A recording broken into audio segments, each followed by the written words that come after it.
Hello, everyone, and welcome to Coffee with Ken. You notice I'm doing this inside today. It wasn't because of the cold. I had a little malfunction with my phone. I couldn't get it to go horizontal, so I said, "Let me run inside, and I'll do it inside." So I'm waiting for the first chatters to show up. I don't see anyone in the comments yet. It sometimes takes a little bit for you folks to show up from Ireland, England, Great Britain. You know, South Africa. Someone's in the chat. I just see someone showing up right now. Army Mum 13. Yay, good to see you. Bite me. Here I am. Kathy Bates, great to see you guys. Um, and BB. At least I feel warmer in here. Not so cold outside. Fuzzy Doxy, I need a laugh today. I'll give you a couple laughs, I think. Angela Eng, how are you guys? Allegedly guilty. You guys, I gotta get Joe back on our show just because you have your own podcast. I don't want to give him a pass, you know. Joan Guerrero, how are you? Sleeping Beautiful, hello from Wisconsin. Did anyone watch the Alec Baldwin last night at 8 o'clock on ABC with hello Regina Carter with I call him George Snuffleupagus. George Snuffleupagus threw him like beach ball questions. It was like, how many people that are involved in uh, unlawful and unexpected and accidental, I'll give it that, an accidental death, go on a network television show to explain their side of the story. Uh, Hello, Arrakis. How are you? My wife's doing great today. She's looking to go out and do some exercise. Regina Carter, good to see you guys.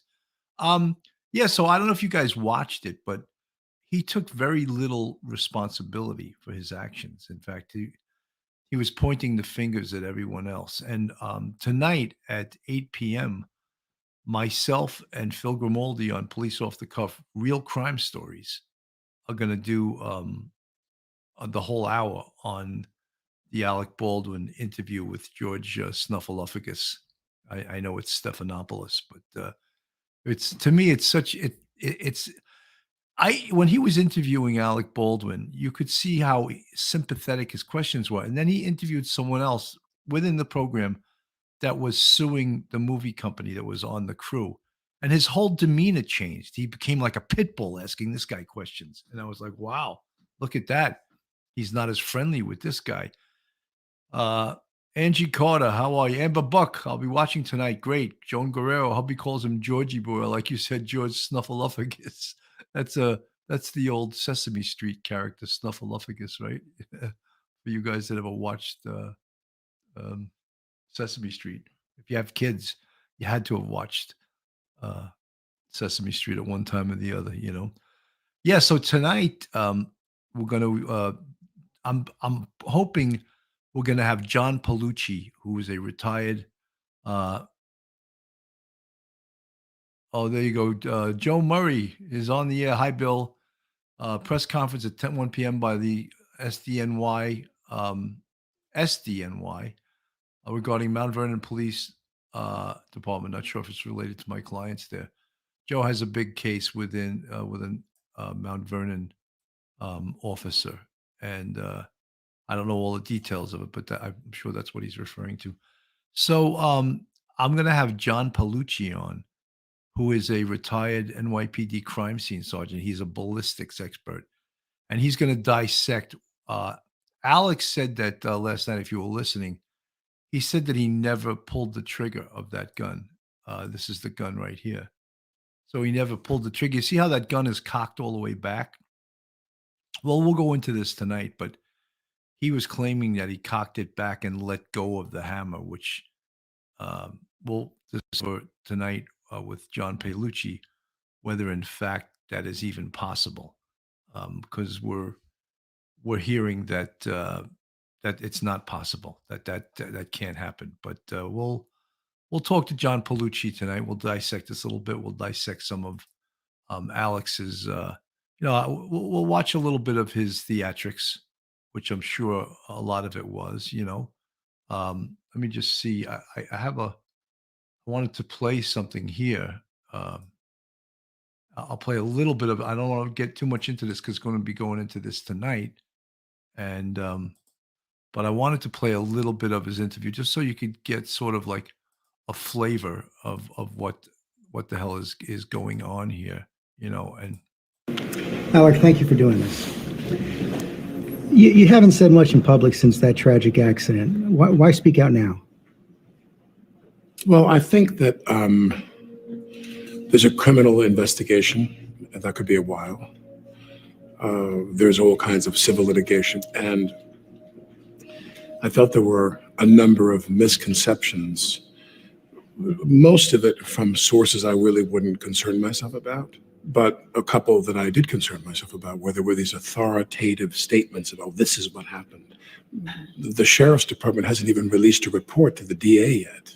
The reason I wanted to sit down with you is because I really feel like I can't wait for that process to end in February, March. I mean, I'm not asking them to speed it up for my benefit. That's ridiculous.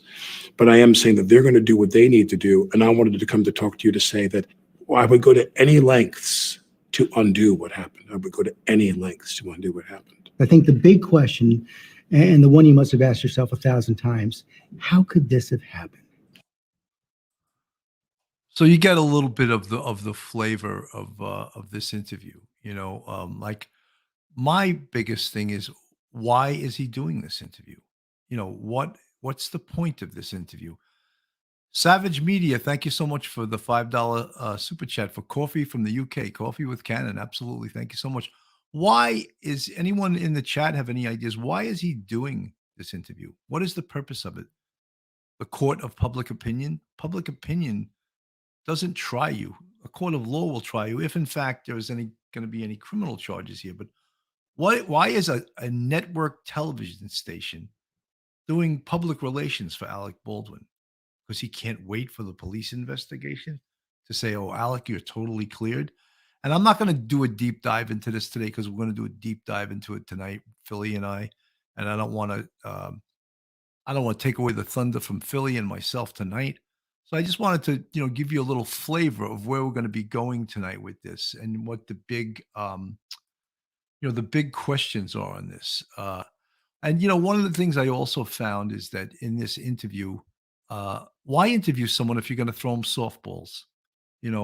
If he was interviewing someone that he wasn't friends with or someone that he politically didn't agree with, he'd go at them like a pit bull.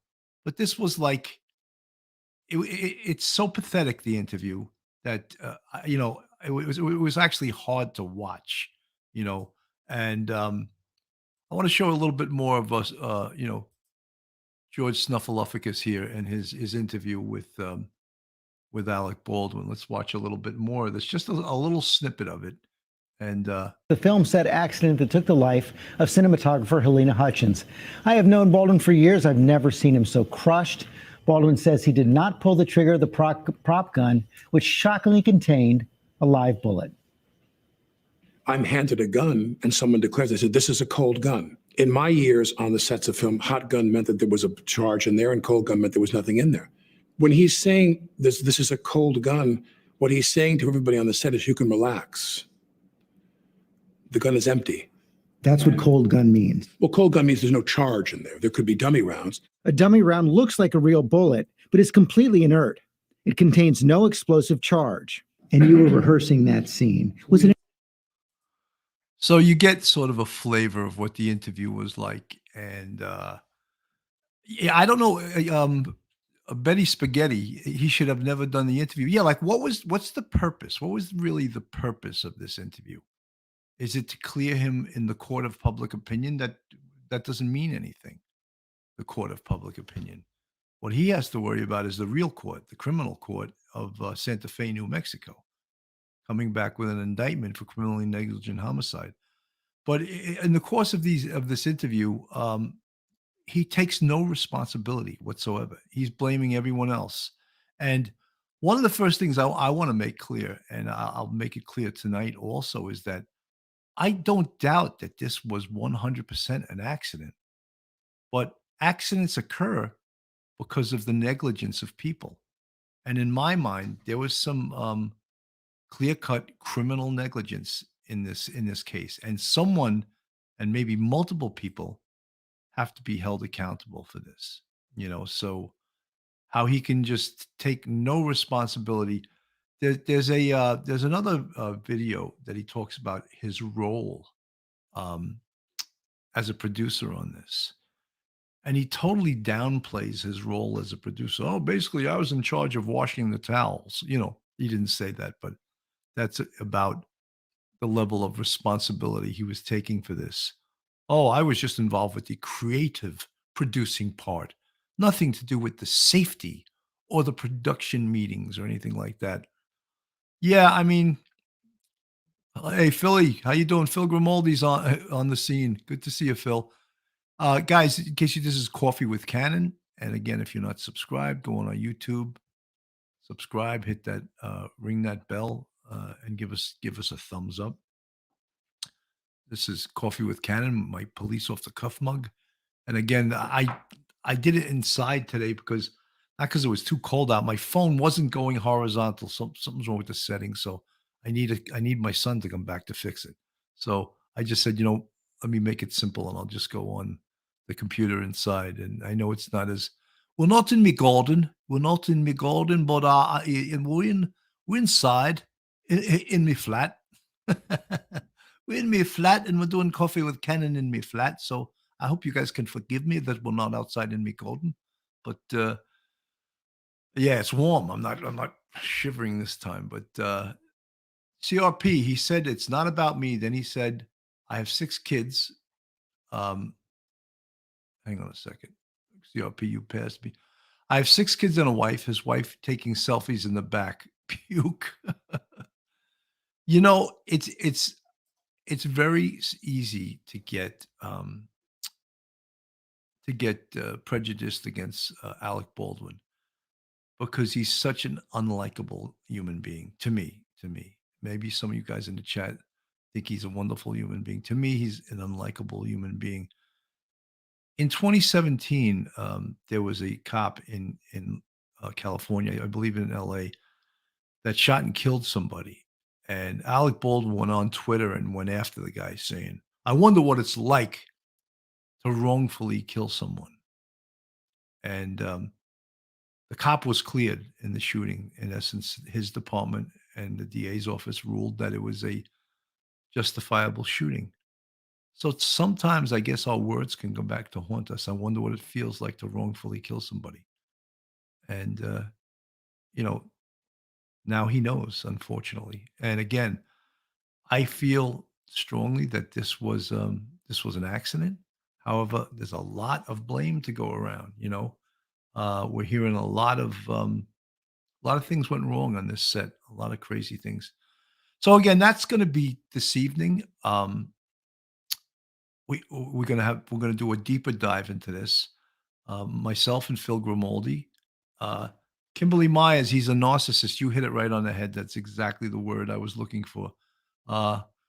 Mystical Panda, police off the cuff. How does a gun go off by itself? Tune in tonight and we'll answer that question. Lincoln Clay, tools have a purpose. Alex doesn't. Joan Guerrero, yes, now he does know. And look, I wouldn't wish, even on Alec Baldwin, I wouldn't wish this on anyone, especially that an innocent woman's life. She had a son, she had a husband. She apparently was a great human being, super talented. Last orders, please. You're live in my pub on the big screen in Manchester, England. No coffee, just beer. Big hello. Cheers to all the folks in last orders, please, in Manchester, England. This is Police Off the Cuff, Coffee with Cannon. And if you look at the other side of our mug, this is sort of our motto, dipped in butter, So you can go on our website, policeoffthecuff.com, and get one of these mugs. Hey, last orders, I'm jealous. That's great. I was going to announce we have some amazing shows coming up, and I'm going to read who we have, and I think a few of them you're going to recognize, and you're going to be very excited.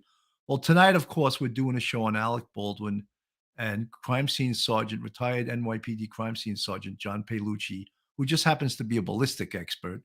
He's going to be on the show with, of course, straight out of Brooklyn, Phil Grimaldi, my co-host. 12/5 Sunday at 3 p.m. We usually don't do a show on Sunday, but Philly's taking a day off from mixing the gigantic vat of sauce, and he's going to just take a break for an hour or so, and someone else will have to keep stirring it. And we're going to interview Willie DeMeo, who's a movie producer, director. He's doing a series called Gravesend, and he's also straight out of Brooklyn. So it's going to be a pretty cool show. That's on Sunday afternoon at 3 p.m. 12/7. I've been waiting for this show. We actually had to put this show off. Michelle McPhee, who wrote the book Mayhem, that's about the Boston Marathon bombings, she's coming on, but not by herself. She's coming on with Cliff Moylan, who played the part of Sergeant McClellan in the movie Patriot Days. And we're hoping, and we're pretty sure we got him. We got the real Sergeant McClellan from the Watertown Police Department. If you don't know who he is, Sergeant McClellan was one of the Watertown police officers that shot it out with the Zarnaev brothers, fired hundreds of rounds as they were having bombs thrown at them and being shot upon. And they ultimately were able to kill Tamerlan Zarnaev, the oldest brother. And Tamerlan Zarnaev, well, I'll get into this, of course, on the show. He was shot 9 times and he was still alive, fighting in the ambulance going to the hospital. That's what a savage he was, you know. So they're gonna tell that story on the 7th at 9 p.m. On Wednesday, 12/15, we have a retired NYPD sex crime detective named John Beza, who just wrote a book called The Complete Guide to Sex Crime Investigations. And he's going to talk about the Upper East Side rapists that occurred between 1994 and 1998, that there was an entire task force devoted to, and who was never arrested and did over 16 rapes on the Upper East Side. So we're going to cover that case as well as he's going to cover some investigative techniques in the investigation of sex crimes. So that's John Beza on 12/16. I'm so thrilled to get this. I got Kyle and Jen Bethune to the Red, White, and Bethune. That's that family that travels around in that mobile home, and they discovered Gabby Petito's van on August 27th, which directly or indirectly resulted. CRP, thank you for the $10 super chat. She says, I live in the Midwest. I never understand all the boroughs in New York. You know something, CRP? I don't either. And because I was a Manhattan guy, I really don't know Brooklyn. I don't know the Bronx, Staten Island, forget about it. Queens, forget about it. That's where you get that word, forget about it. It's hard enough to know all the communities in Manhattan. So yeah, we're gonna have the Bethunes on, and that's on December 16th. And they're such a nice family. I mean, I don't know if I could live their life. They have 3 young kids, and about 5 years ago they lost a son. I think it was in a car accident, and I mean, I can't imagine losing a child, and they lost a son, and they have 3 other kids, and they travel all around the country, and they're of course. Yeah, Teresita Hills. Phil is in the chat, straight out of Brooklyn. So the Bethunes travel all over the country, and they're content creators on YouTube. You know, my biggest thing, like traveling around in one of those big mobile homes, is like when things break, you got to fix them. I'm about as handy as Phil Grimaldi. All I can do is stir sauce too. I don't know. I shouldn't have said that, Philly. Philly, you handy? I know I'm not handy enough. Like the mobile home, something breaks on the truck, you got to go fix it. You got to be a mechanic. You got to be a carpenter.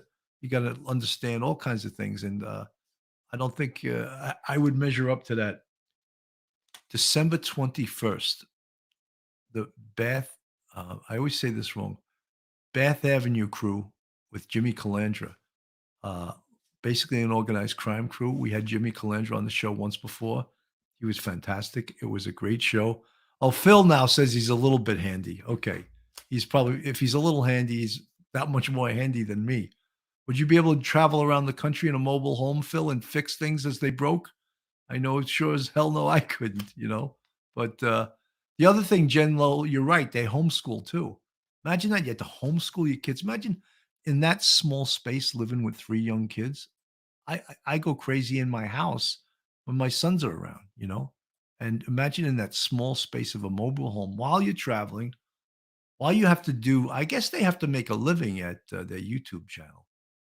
And I know they have over 40,000 subscribers. Alicia B, I fixed my sailboat when it breaks. You could, you could do it, Bill. You'd have to teach me because I mean, I can look, I can fix certain things, but I'm not a self-starter when it comes to carpentry or electricity or, oh my God, plumbing. Forget about it, right?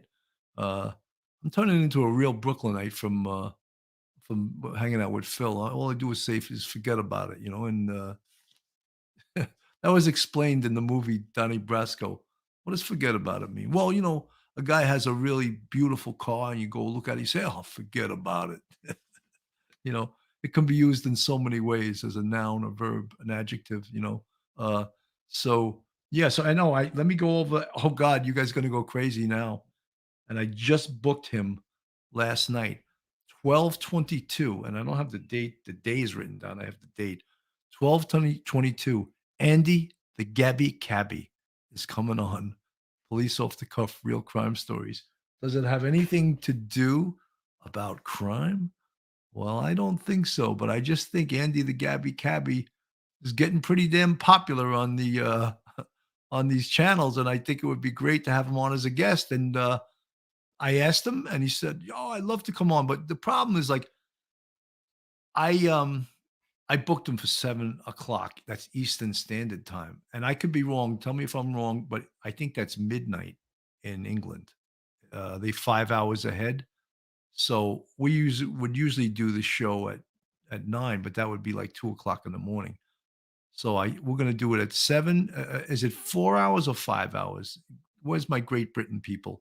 Where's my England people to tell me? Um, no one's helping me out here. How many hours ahead is England? Is London? Well, anyway, Andy the Gabby Cabbie agreed to come on at 7 p.m. Eastern Standard Time, and Phil and I are looking forward to talking to him. You know, I'm sure he's got some amazing stories being a cab driver. Alec and Kim basically well, let me pull that back up. Kate and Kippy. Alec and Kim B were my favorite actors in the 1980s. Unfortunately, as his addiction progressed, Alec became a very cool husband and father. His beautiful wife Kim and daughter Ireland were abused. I mean, I don't know. Is he an alcoholic? Is that what you're referring to, his addiction? Does anyone know? Is that correct? Anthony Facer. So it's 5 hours ahead. So 7 p.m. Eastern Standard Time is going to be 8, 9, 10, 11. It's going to be midnight in London.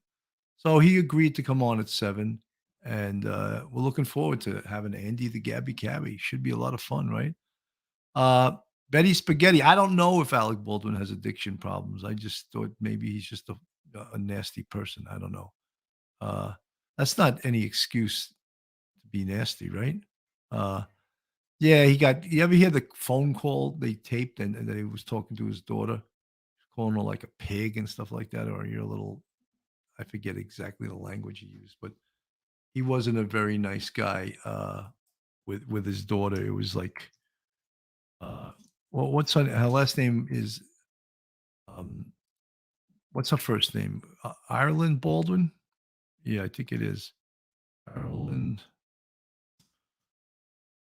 Baldwin. Yeah, I mean, let's see if we can hear any of this. All right, I'm going to play a little of this phone call. It's a little bit telling about this man, you know, and we'll play a little bit of it.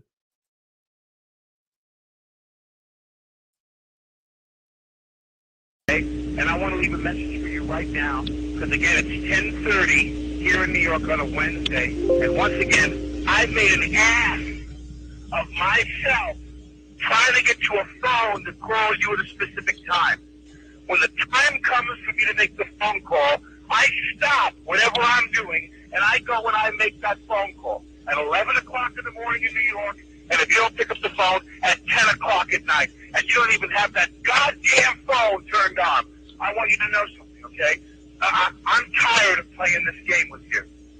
I'm leaving this message with you to tell you, you have insulted me for the last time. You have insulted me. You don't have the brains or the decency as a human being. I don't give a damn that you're 12 years old or 11 years old, or that you're a child, or that your mother is a thoughtless pain in the ass who doesn't care about what you do as far as I'm concerned. You have humiliated me for the last time with this phone. And when I come out there next week, I'm going to fly out there for the day just to straighten you out on this issue. I'm going to let you know just how disappointed in you I am and how angry I am with you that you've done this to me again. You've made me feel like shit, and you've made me feel like a fool over and over and over again. And this crap you pull on me with this goddamn phone situation that you would never dream of doing to your mother, and you do it to me constantly and over again. I am going to get on a plane, and I'm going to come out there for the day, and I'm going to straighten your ass out when I see you. Do you understand me? I'm going to really make sure you get it. Then I'm going to get on a plane, I'm going to turn around, and I'm going to come home. So you better be ready Friday, the 20th, to meet with me. So I'm going to let you know just how I feel about what a rude little pig you really are. You are a rude, thoughtless little pig, okay? Wow. That's the way he talked to his 12-year-old daughter. You're a rude, rotten little pig. That over a phone, yeah, that's a little crazy, right? And yeah, I mean, this is just as to character who this guy is, uh, and he's very judgmental. I mean, yeah, here I am judging him, but he's very judgmental on everyone else. So, you know, what's the thing in the Bible? Judge not, yet ye be judged. And I'm not one to quote the Bible, but for some reason I remember that quote. My mother was a hardcore Catholic and would quote some of those things to us. Maybe some of it got through my thick brain. Yeah, 12-year-old daughter, her name Ireland Baldwin, who he had. She's Kim Basinger, the actress Kim Basinger's daughter that she had with Alec Baldwin, and he has 6 other kids. I think ranging in age from like I don't know 6 months to like 8 years old. So a little crazy. I think you know how many think by a show of show in the chat that was appropriate way to talk to a 12-year-old. And then like just even threatening her, like when I get there, I'm gonna really. You already did. She doesn't need to hear that speech again. You already gave the speech. Uh, yeah, he shouldn't throw rocks at glass houses. Look, we all live in glass houses. We all have a, a touch of being hypocritical. Everyone does. But I don't know. KH Walker says it's criminal child abuse. Yeah, I mean, when you tune in tonight at 8 o'clock with myself and Philly, and we're going to go a deeper dive into this case, and we have already. We've already taken a dive into this case. I think you got to listen to it and see. What was the point of that interview on ABC with George Snuffleupagus there? What was the point? What was that all about? Was that just he has a good PR firm and they got him on ABC at 8 o'clock at night on a Thursday? Like how do you do that? I mean, you think police off the cuff? If we had some PR problems, we could say, Philly, give CBS a call, ABC, see if we can get on at 8 o'clock tomorrow to explain our position. I don't think that would happen. On the question of addiction, he was on the Dr. Drew Rehab reality show. He left early after stating his agent thought it bad for his career image. So does he have a substance abuse problem or does he not? I mean, look, um, you know, Phil Grimaldi has a 17-year-old daughter and she knows he would never talk to her like that. when you go over the top and talk like that way to your kids like really lose all respect for you, you know? Ireland Baldwin is 26 years old now. Yeah. You know what it is, and when you criticize people, and we do that on this show, and it's like he's not a guy that doesn't. He's very opinionated about everything. He's very political. He did for 4 years. He did a skit on Saturday Night Live destroying Donald Trump. And it's comedy. He can do that. He can do that. And he's also made some harshly opinionated comments on social media about police, you know?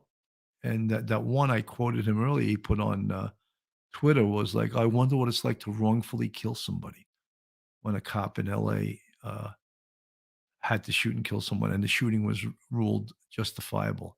And Alec thought he was a shooting expert, that he could weigh in on it.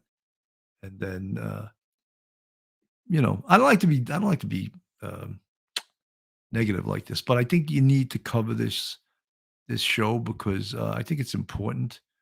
And you know, I hope that the Santa Fe, New Mexico police did a good investigation on this because there is um, there is culpability here. There's some people and people or persons or corporations that should be held accountable for this, and let's hope that they are. So, I don't know if you guys saw, I was on NewsNation last night with Joe Donlin, and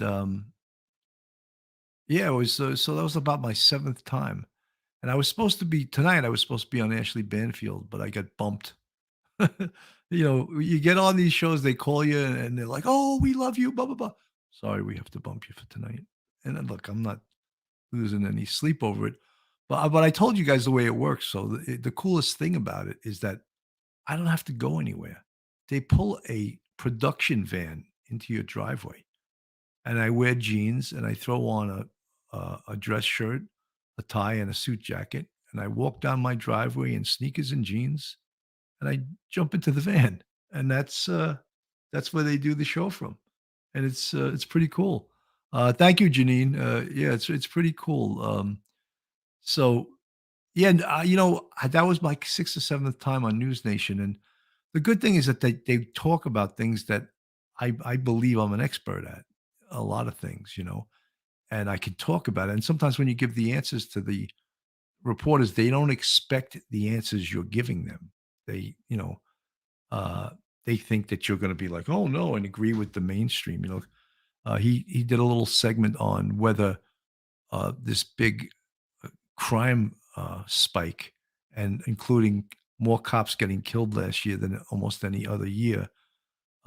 He was asking, what is the Anthony Fesa, a coffee on me, sir. Appreciate what you do. Stay safe. Thank you, Anthony Fesa. Cheers.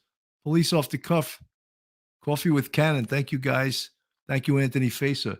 Um, yeah, so it's I said to him, when he asked me, what do I think? Do you think it's COVID? Because that's what the White House PR person, Jenna Psaki, is it?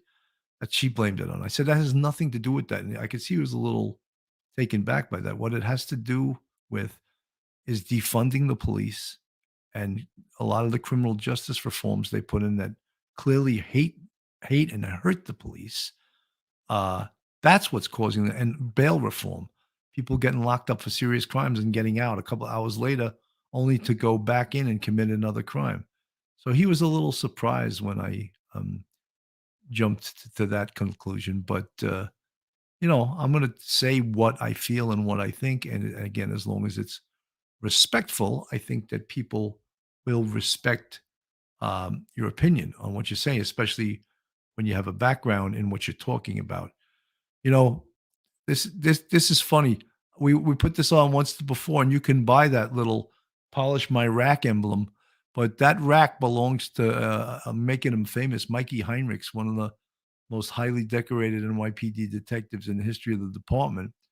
And Mikey had 212 citations, but including 2 combat crosses and 2 medals of valor, which that's one hell of an impressive rack. So if he tells you go polish my rack, you better go get your gun cloth and your gun oil and polish his rack. Uh, he'll be thrilled when I hears I put that up there, you know. But so everyone looking forward, walk away hashtag walkway raising $100,000 for refund the police. Well, Governor DeSantis in Florida offered cops from all over the nation a $5,000 bonus if they come down to Florida and join a police department in Florida. Guys are fleeing to go down there because not only for the $5,000, but for a community and a state that supports the police rather than a lot of these other cities that don't support the police whatsoever, you know. Betty Spaghetti, I love that name. Jen Low, KH Walker, yes, my niece graduated 2 years ago from there. I grew up 20 minutes away from there.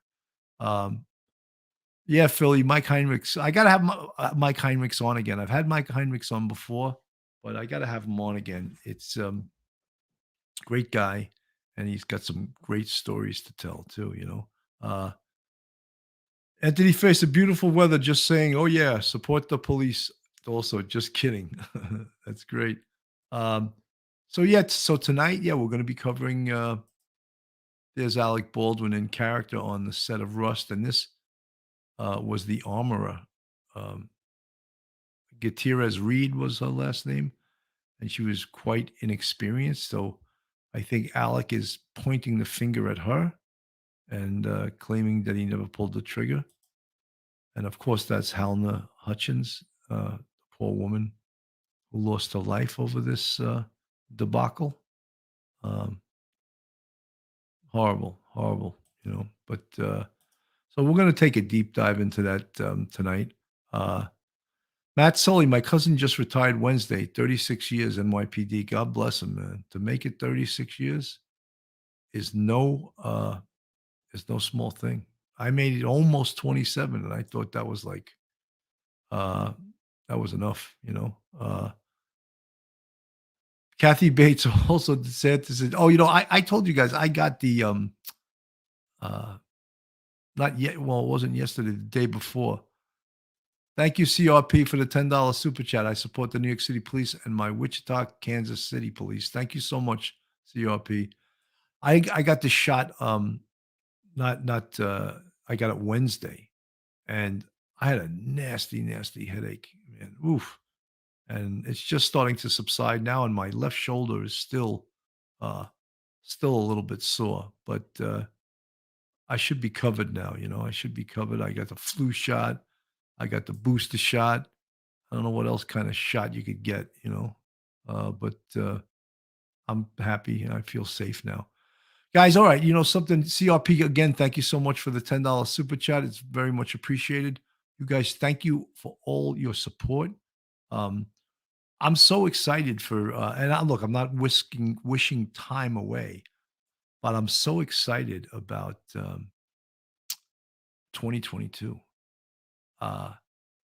This 2021 was the first full year we were on YouTube.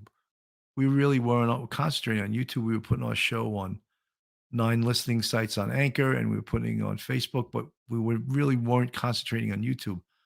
So this was our first full year. So next year we can really bear down and come up with some just amazing, amazing shows. I think Philly and I have some good chemistry together as host and co-host, and we're looking forward to an amazing year. And you guys, with your support, thank you so much for supporting us.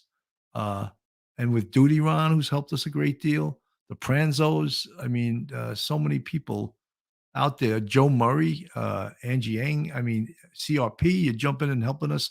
Thank you guys so much. And I'm going to sign out now because I'm almost closing in on 40 minutes. So tune in tonight, 8 p.m., myself and Phil Grimaldi from Straight Outta Brooklyn. And we're going to do a deep dive into the Alec Baldwin interview with Mr. Stephanopoulos, Snuffleupagus. All right. Have a great day, everyone.